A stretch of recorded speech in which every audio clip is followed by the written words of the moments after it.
our old shower head is this clunky, square, not very nice to hold in your hands. It's too big for the kids to hold.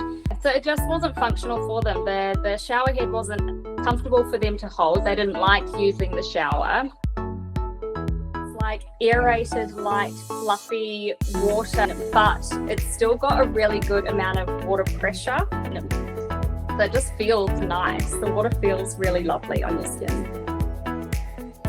Just how different the water feels just coming out of, just from a shower head. I didn't think that would really change how the water felt, but it does. It makes such a huge difference and it's so good.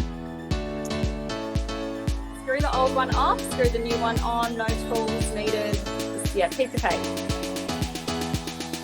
It's just perfect. It works well for the kids and it works well for us.